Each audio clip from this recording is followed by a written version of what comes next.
चीन बॉर्डर से खबर आ रही है जहां पर सीमा विवाद पर कमांडर लेवल की जो बैठक थी उसके बाद अब दोनों देशों की सेनाओं के पीछे हटने पर सहमति बन गई है। आपको बता दें कि लेफ्टिनेंट जनरल स्तर की बातचीत हुई, तकरीबन 9 घंटे तक ये बातचीत चली और इस बातचीत के बाद में ये बड़ी खबर निकल के आ रही है कि एलएसी से पीछे हटने को तैयार हो गया है चीन। गलवान घाटी के पॉइंट 14, 15 और 16 से पीछे हटेगा चीन। जिन जगहों पर तनाव है उस पर भी बातचीत हुई है। कमांडर्स की बातचीत के बाद ये सहमति बनी है। दोनों देशों की सेनाएं जो है वो विवादित जगह से डिसंगेज होगी।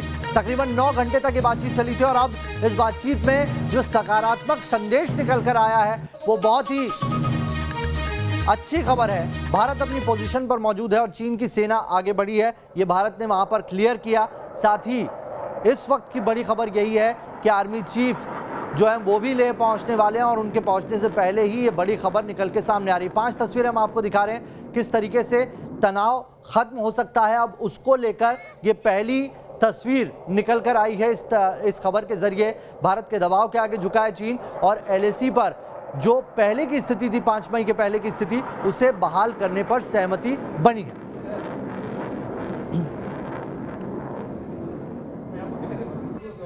और चलिए इस खबर पर बात करने के लिए मेरे साथ मेरे वरिष्ठ सहयोगी धीरेन्द्र पुंडीर जुड़ गए हैं और साथ ही मेरे साथ शाहनवाज भी जुड़े हुए हैं और मेरे सहयोगी मधुरेन्द्र भी इस वक्त जुड़े हुए हैं। सबसे पहले धीरेन्द्र जी आपके पास आता हूं। आप खुद ले गए थे और वहां पर आपने स्थिति देखी थी, तनाव कितना ज्यादा था, लेकिन लेफ्टिनेंट जनरल स्तर की जो बातचीत हुई है अब उसके अंदर से जो डिटेल्स निकलकर सामने आई है वो एक सुखद खबर है कि चीन पीछे हटने को तैयार हुआ है।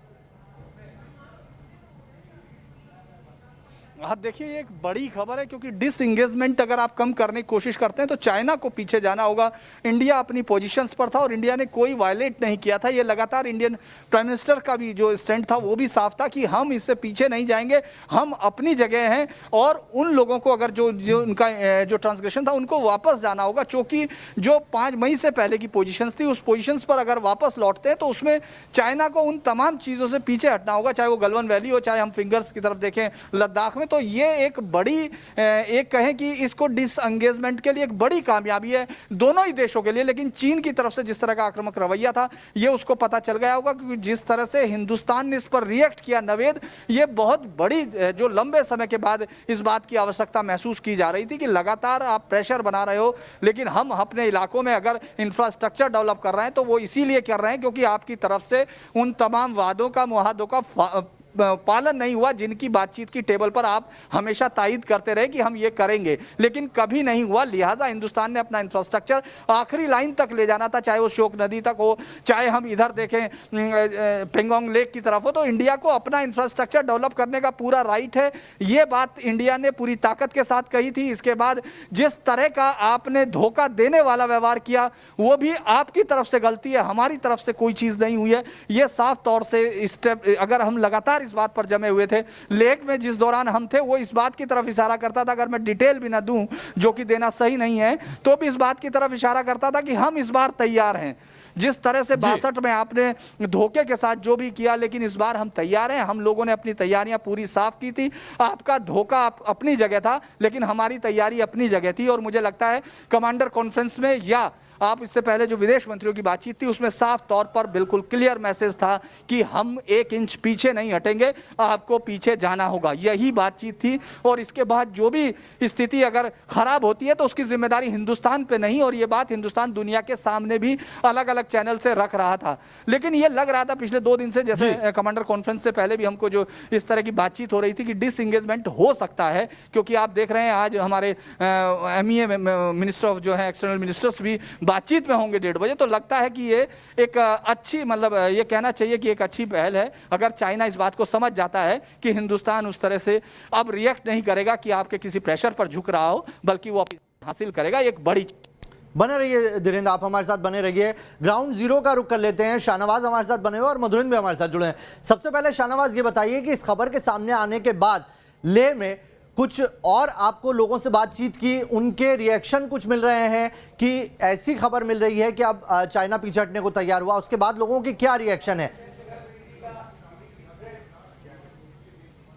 देखिए नावेद, अभी क्योंकि ये अभी अभी की खबर है तो अभी लोग इस पे खासा रिएक्ट नहीं कर रहे हैं, लेकिन एक चीज़ मैं आपको बता दूं कि जिस तरीके से धीरेन्द्र सर ने बोला है कि जो LAC पे जो अब डिसएंगेजमेंट की बात चाइना कर रहा है वो एक बड़ी खबर है, लेकिन फिलहाल अभी तैयारियों में कोई कमी आपको यहाँ पर नज़र नहीं आएगी भारतीय सेना की। यही कारण है कि आज हमारे आर्मी चीफ जो हैं वो यहाँ पर पहुँच रहे हैं, क्योंकि अभी ये बात चाइना ने की है, लेकिन चाइना का जो इतिहास रहा है हमेशा से ही वो अपनी बात से पीछे हट जाता है। तो इंतज़ार इस चीज़ का रहेगा कि चाइना ये डिसएंगेजमेंट का जो प्रोसेस है वो कब यहाँ पर शुरू करता है। लेकिन तब तक जो हमारी सेना है जो अलग अलग यहाँ पर इस समय बिल्कुल चाइना की जो सेना है उसके सामने यहाँ पर खड़ी है और हर स्थिति के लिए तैयार बैठी है। और अगर चाइना डिसएंगेज करता है तो ज़रूर इसमें जो टेंशन है थोड़ी कम होगी, लेकिन जो तैयारियां हैं मेरे को लगता है कि वो अगले कुछ टाइम के लिए यहाँ पे उसी तरीके की रहेंगी जैसी हैं, क्योंकि जब तक चाइना पूरी तरह से पीछे नहीं हट जाता, पूरी तरह से उसकी सेनाएं पीछे नहीं हट जाती, जो उसने निर्माण कार्य किए हैं वो वहां से उठा नहीं लिए जाते, तब तक हमारी सेना जो है वो पूरी तरह से जिस तरह की तैयारी यहाँ पर है, यानी कि हमें जो पिछली बार जो घटना हुई है उससे सबक भी लेने की जरूरत है और चाइना पर हम आंख मूंद कर भरोसा नहीं कर सकते। धीरेन्द्र जी आप भी बने रहिए, शाहनवाज आप भी बने रहिए और मधुरेन्द्र भी बने हुए हैं हमारे साथ, उनका भी रुख करेंगे। लेकिन पहले आपको ग्राफिक्स के जरिए ये समझाने की कोशिश करते हैं कि आखिर अभी जो मौजूदा स्थिति है उसके ऊपर क्या चर्चा हुई और कैसे अब वहां से हल निकलने की कोशिश की जा रही है। कुछ ग्राफिक्स आपको दिखाते हैं कि अभी जो स्थिति है वहां पर पश्चिमी सेक्टर में वहां पर विवाद है क्या। तो गलवान वैली है जिसको अभी तक हम चर्चा का कोई विषय नहीं था, इतने सालों में कभी इस पर चर्चा नहीं हुई, लेकिन रिसेंटली चाइना इसे क्लेम करता है जिसके ऊपर आपत्ति जताई जाती है भारत की तरफ से। तो पश्चिमी सेक्टर में विवाद जो है, अभी जो फिंगर्स देख रहे हैं ये पेंगोंग त्सो लेक है और ये गलवान वैली है। जो ये फिंगर्स देख रहे हैं इस फिंगर्स लेक में कोई दिक्कत नहीं थी अभी तक। 1 से लेकर 8 तक की जो फिंगर है ये भारत की टेरिटरी होती थी या ये भारत यहाँ तक अपनी पेट्रोलिंग करता था और इधर चाइना का हिस्सा होता था LAC के इधर। लेकिन चाइना ने अपनी जो पहुंच थी उसे बढ़ा दिया। चाइना का यहाँ पर आप देखेंगे तो यहाँ पर उसका पक्का कंस्ट्रक्शन था, लेकिन वो आगे बढ़ गया और 4 तक आ पहुंचा। आप ये जो रेड डॉट यहाँ पर देख रहे हैं इसको लेकर जो चाइनीज ट्रूप्स यहाँ पर पहुंचे, इसी को लेकर भारत ने आपत्ति जलाई थी। अगर आप इधर जाएंगे तो इधर पेट्रोलिंग पॉइंट जो PP14 और PP17 है, PP14, PP15 और PP17, ये जो आप डॉट देख रहे हैं इनको लेकर भी दिक्कत थी गलवान वैली में, क्योंकि यहाँ पर चाइनीज आर्मी बिल्डअप एरिया करने की कोशिश कर रही, बिल्डअप बनाने की कोशिश कर रही थी और उसको लेकर भारत ने आपत्ति जलाई थी। ये आप स्थिति अभी जो मौजूदा स्थिति है वो आप देख लेंगे। तो ये शोक नदी आप जो पूरी देख रहे हैं, चाइना को किस बात पे आपत्ति थी पहले वो समझ लीजिए। ये शोक नदी देख रहे हैं, इस शोक नदी से बिल्कुल पैरेलल LAC चलती हुई है और यही LAC जो है इसको लेकर विवाद है। एक LAC आप ये देख रहे हैं, इसके इधर चाइना अपनी वो मानता है सरहद और इधर भारत अपनी मानता है। लेकिन ये जो शोक नदी के आसपास भारत ने DSDBO की जो सड़क बनाई है इसको लेकर चाइना को दिक्कत होने लगी, क्योंकि चाइना अपना बिल्डअप पहले ही बना चुका है।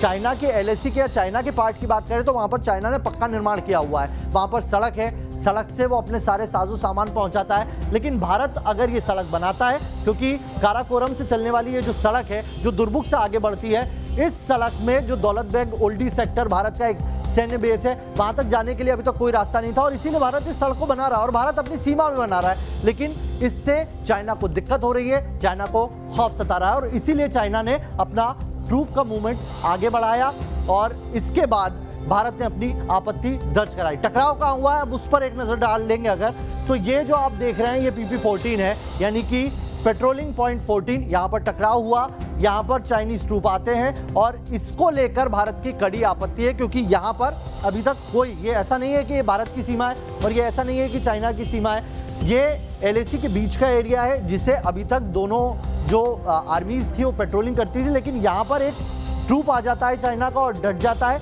जिस पर भारत आपत्ति जताता है, क्योंकि अगर PP14 से आप देखेंगे तो DSDBO पर सीधी नजर रखी जा सकती है, यहां से उस पर अटैक किया जा सकता है और भारत को नुकसान पहुंचाया जा सकता है और इसीलिए सेना ने इसके ऊपर कड़ी आपत्ति जताई थी।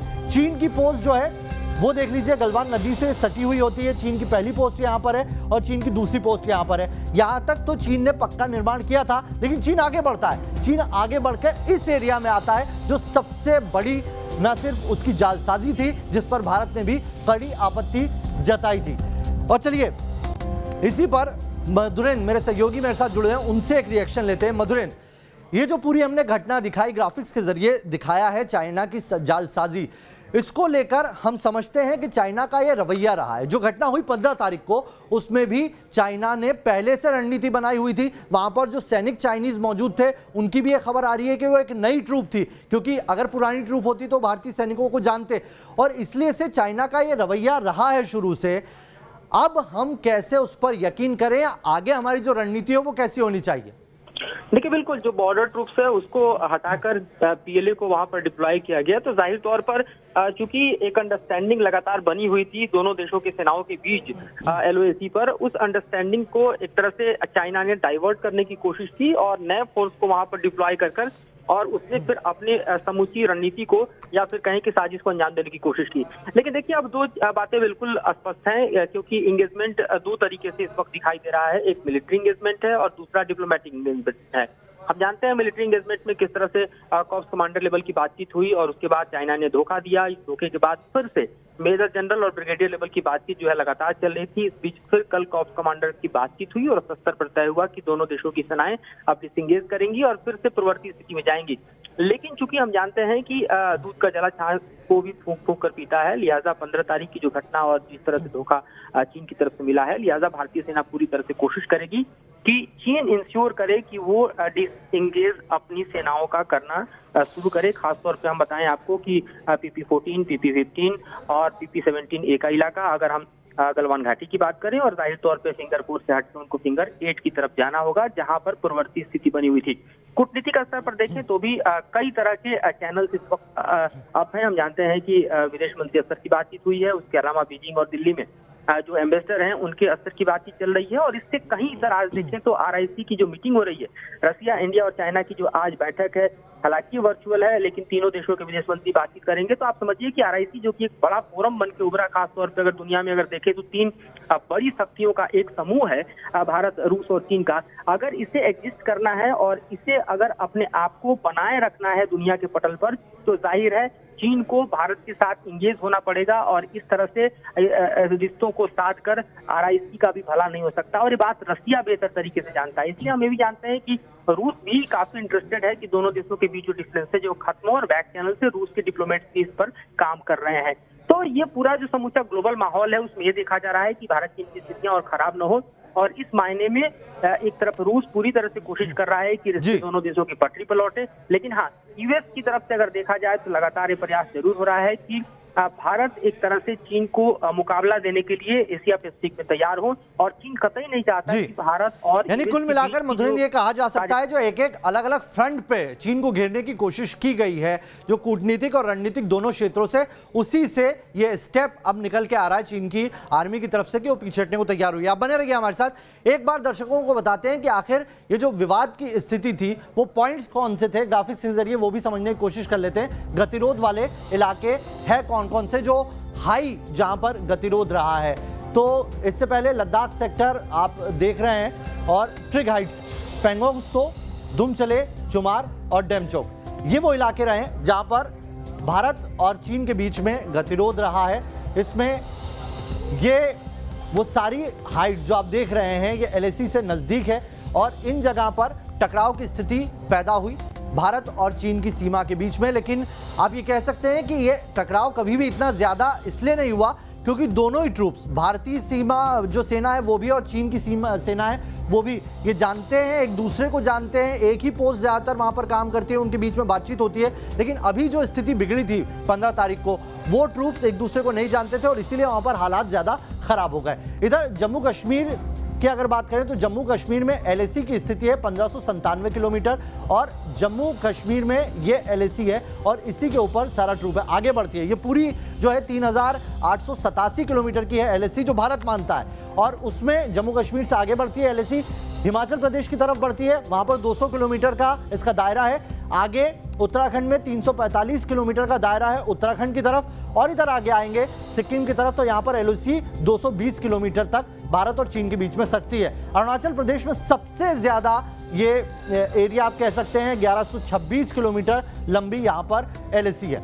तो भारत और चीन सीमा के बीच में जो एलएसी का दायरा है वो 3,887 किलोमीटर का है। तकरीबन 4,000 किलोमीटर लंबी एलएसी है, जिसको लेकर आप ये कह सकते हैं कि स्थिति लगातार जो है अभी तक अनडिफाइंड है, यानी कि क्लियर नहीं है। जो इससे पहले 1962 के बाद जो स्थिति बनी थी उसी पर अभी तक दोनों देश रिलाय करते हैं। ये कौन कौन से एरियाज हैं जहां पर अक्सर दिक्कत पैदा होती है, तो आप देखेंगे सिक्किम बॉर्डर पर तनाव की स्थिति रही है। अभी भी कोशिश की थी चाइना ने एक बार फिर से वहां पर गतिरोध उत्पन्न करने के लिए, लेकिन भारत ने वहां पर सख्ती से काम लिया है। उत्तराखंड बॉर्डर पर भी चाइना जो एलएसी है वो मिलती है, हिमाचल पर भी एलएसी मिलती है, इसके अलावा अरुणाचल प्रदेश में भी एलएसी मिलती है। ये वो प्रदेश है जहां पर आप ये कह सकते हैं इनको अलग अलग सेक्टर्स में बांटा गया है और यहाँ पर एलएसी काम करती है। ईस्टर्न सेक्टर में अरुणाचल बॉर्डर और ये दूसरी सिक्किम आता है, सिक्किम का हिस्सा उत्तराखंड और सिक्किम का मिडिल सेक्टर में आता है, और नॉर्दर्न सेक्टर आता है हिमाचल और लद्दाख, लेह, जम्मू कश्मीर, इस एरिया को नॉर्दर्न में बांटा जाता है। तो यही वो स्थिति है एलएसी की। हमने आपको समझाया, ये भी समझाया कि इससे पहले कब 5 बार गतिरोध दोनों देशों की सेनाओं के बीच में रहा है, लेकिन स्थिति इस बार ज्यादा क्यों बिगड़ गई। शाहनवाज हमारे साथ जुड़े हुए हैं और ये उनका रुख करते हैं। शाहनवाज, इससे पहले कभी हालात इतने ज्यादा तनावपूर्ण नहीं रहे। डोकलाम की भी बात कर लें तो वहां पर भी तनातनी हुई, झड़प तक हुई, लेकिन नौबत ऐसी नहीं आई थी। इस बार ऐसे क्या अलग इंडिकेशन थे जिसकी वजह से दिक्कत पैदा हुई और ज्यादा बढ़ गई? देखिए, 2 चीज़ें हैं नावेद। पहली चीज़ जो पेंगोंग लेक है उसके जो फिंगर्स हैं वहाँ पर ऐसा पहली बार हुआ 62 के बाद की जो चाइना की सेना थी वो सीधा जो फिंगर 8 थी वहाँ से उठ के वो फिंगर 4 के पास पहुँच गई और उन्होंने अपने कैंप्स भी वहाँ पर बना लिए। तो ये एक सबसे बड़ी दिक्कत थी जो जिसका सीधा ऑब्जेक्शन जो है वो यहाँ पर भारतीय सेना ने उठाया और चाइना को सीधे सीधे कहा गया कि वो यहाँ से डिसएंगेज हो, वरना यहाँ पर स्थिति जो है वो खराब हो सकती है। इसके साथ ही साथ जो गुलवान वैली है वहाँ पे आपको पता है कि हमारा इंफ्रास्ट्रक्चर जो है वो वहाँ पे बहुत ज़्यादा अच्छा हो गया है। हमारी सड़कों का जाल वहाँ पर फैल चुका है, कई ब्रिज हम वहाँ पर बना चुके हैं और ये लगातार चाइना की आंख में वहाँ पर खटक रहा था। यही कारण है कि उन्होंने पेट्रोलिंग पॉइंट 14, 15 और 17A पर जिस तरीके से उन्होंने स्थितियों को खराब किया वो एक सबसे बड़ा ट्रिगर पॉइंट था, जिसपे यहाँ पे जो हमारे भारतीय सैनिक थे उन्होंने ऑब्जेक्शन उठाया, क्योंकि हमारे जो भारतीय सैनिक थे उनको पता था कि हमारी बाउंड्री कौन सी है और चीन कहाँ से घुसपैठ करके एक बार फिर से हमारी टेरिटरी में घुसने की कोशिश कर रहा है। और उसी कारण तो वहां पर उसके बाद चीन को यह समझ आ गया कि जो भारतीय सेना है वो पीछे जाने वाली नहीं है और उनको वापस जाना होगा। और यही कारण है कि जो कोर कमांडर की बैठक हुई है उसमें चाइना का था कि वो गलत है और इसीलिए उन्होंने डिसएंगेजमेंट की बात मानी है। लेकिन नावेद, देखना होगा, कुछ समय और देखना होगा कि किस तरीके से ये पूरा डिसएंगेजमेंट का प्रोसेस होता है। क्या प्रक्रिया रहती है डिसएंगेजमेंट की, उस पर भी नजर बनी रहेगी। बने रहिए शाहनवाज हमारे साथ। मेरे साथ मेरे वरिष्ठ सहयोगी धीरेन्द्र भी जुड़ गए हैं। धीरेन्द्र, कितना यकीन किया जाए चाइना पर और इस टाइमिंग को लेकर क्या कहेंगे जो पूरा विवाद खड़ा किया चाइना ने, क्योंकि चाइना की इस टाइमिंग को लेकर क्या कहेंगे, इसके पीछे क्या और भी कुछ वजह हो सकती है? देखिए, चाइना को अगर हम लोग बहुत पुराने टाइम से देखें और बल्कि इस इंगेजमेंट को आप 50s से देखें तो आप समझ सकेंगे कि नवेद ये एक बहुत ही चाइना को समझने के लिए एक स्पेसिफिक एकदम आपको दिमाग की ज़रूरत है, स्ट्रेटेजिशन की ज़रूरत है। 1950 में जब वो कोरिया के साथ वॉर में था, यानी उस वक्त कोरिया के साथ वॉर में उलझा था, अचानक उन्होंने फुल कंट्रोल ऑन लहासा, यानी लहासा पर पूरा कंट्रोल करने के लिए, वो अपने प्रांत में शामिल करने के लिए वो वहाँ फौज पहुँच जाती है। उस समय एकदम इंडिया एकदम चौंकता है क्योंकि उसको लगता है कि ये सब कैसे हुआ, लेकिन उसको एडमिट किया गया। उसके लिए अलग अलग कारण हो सकते हैं, लेकिन उसी समय आप देखिए कि जब वो दोस्ती पंचशील सिद्धांत की, यानी हिंदी चीनी भाई भाई का नारा था, उसी वक्त बाड़ा होती में, यानी जो बाड़ा होती अभी उत्तराखंड बॉर्डर पर है हमारे, उस वक्त वहाँ 1957 में चाइना फिर इंक्रोच करता है, बड़े लेवल पर इंक्रोच करता है, हालांकि फिर वापस जाता है, लेकिन ये कंटिन्यू लगातार होता है। अगर हम इसको देखें तो सितंबर में 62 के वार को भी अगर हम गौर से देखते हैं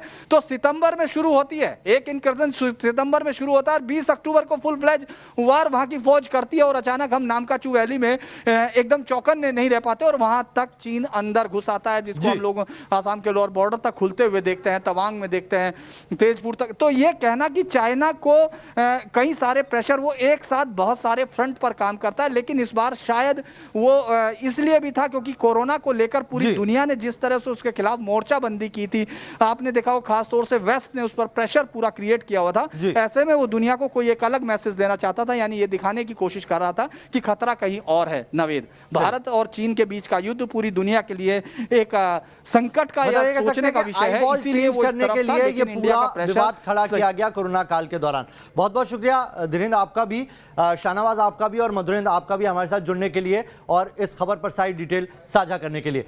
चलिए आगे बढ़े, उससे पहले जल्दी से एक नजर आपको बता देते हैं बड़ी बातें क्या इस पूरे विवाद से निकलकर सामने आई है और किस तरीके से भारत ने जो रणनीति रखी उसके बाद चाइना को घुटने टेकने पड़े। तो रणनीति यह है कि भारत के रणनीति ने चीन को दुनिया में अलग थलग कर दिया। दुनिया भर के देश चीन के खिलाफ खड़े हुए, इस घटना पर भारत के साथ खड़े हुए। भारत अपने रुख पर अड़ा रहा कि भारत एक इंच पीछे नहीं हटेगा, भारत अपनी टेरिटरी में हटना होगा चीन को पीछे। पीएम मोदी ने भी चीन को कड़ा संदेश दिया, जो उन्होंने जितने बयान दिए उस बयान में एक ही मैसेज था कि हम अपनी जगह पर है और अपनी स्थिति को कायम रखेंगे। सेना को खुली छूट दी गई और यह भी कहा कि जो पेट्रोलिंग भारत करती है उसमें कोई दबाव नहीं आएगा। झड़प के दौरान चीन को जो ज्यादा नुकसान हुआ उससे भी चीनी सेना में एक खौफ पसर गया था।